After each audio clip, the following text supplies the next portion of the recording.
ఇంట్లో ఇడ్లీ మిగిలిపోతే బజ్జీ టైప్లో వేసుకుని 65 టైప్లో చేసుకుని పిల్లలు పెట్టచ్చు. ఇడ్లీ, శనగపిండి, ginger garlic paste, capsicum, onion chilli, కొత్తిమీర, పసుపు, సాల్ట్, కారం, tomato sauce, soya sauce, chilli sauce. ఇప్పుడు ఇంగ్రీడియంట్లోకి వెళ్ళిపోతాం డీప్ ఫ్రై చేయడానికి. అదేంటి వాము, లైట్గా సోడా ఉప్పు కలిపాం అంతే. ఇక ఇడ్లీ ప్రాపర్స్లో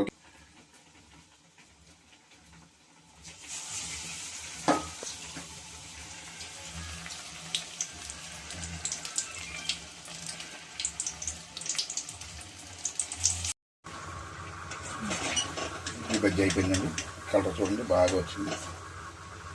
ఇడ్లీ బజ్జీ కొంచెం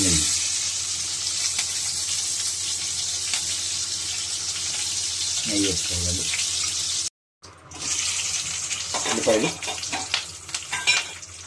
ఉల్లిపాయల తర్వాత క్యాప్సికమ్ కొంచెం వేయాలి. కొంచెం వేగిన తర్వాత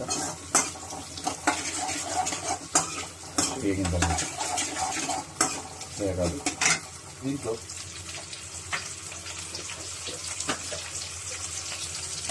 లైట్గా సాల్ట్, ఆల్రెడీ మనం దాంట్లో సాల్ట్ ఉంటాయి. ఇడ్లీలో సాల్ట్ ఉంటుంది, దాంట్లో కూడా సాల్ట్ ఉంటుంది.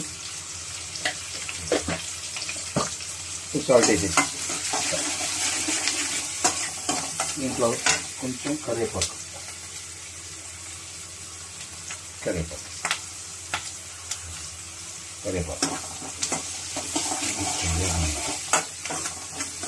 వేసి కొంచెం కచ్చాపచ్చగానే ఉండాలి. ఇది కరకర కొంచెం లైట్, మరీ వేగిపోకూడదు. ఉల్లిపాయలు అవి పచ్చిమిర్చి బాగా వేగిపోకూడదు. దీంట్లో స్కిన్లో పెట్టేసి 1 teaspoon ginger garlic paste చేయాలి. వేగిన తర్వాత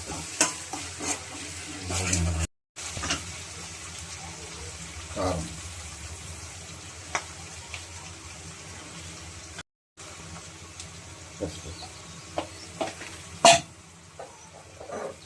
సోయా సాస్ లైట్గా,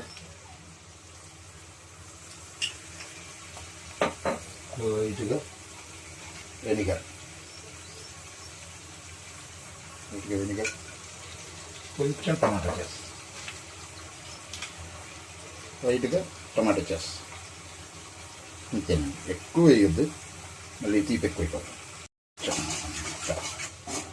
బాగా ఫ్రై చేసుకుంటే కట్ చేసుకున్న ఇడ్లీలు ఇలా ఫ్రై చేసుకొని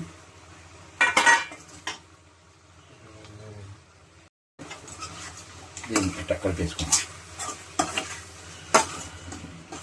గరం మసాలా కొంచెం లైట్గా గరం మసాలా. నేను టేస్టింగ్ పౌడర్లు వాడనండి. ఎలాగో మనం వాడాం, మీరు కూడా వాడమాకండి. టేస్టింగ్ పౌడర్లు అజినమోటో వాడితే బాగోదు. ఇదిగోనండి చిల్లీ ఇడ్లీ అంతేనండి. దీంట్లో అల్లం పేస్ట్ వేసాం కాబట్టి అల్లం ముక్కలు, గార్లిక్ ముక్కలు ఇవన్నీ వేయట్లేదు. మామూలుగా మన ఇంట్లో చేసుకునేది అంతే.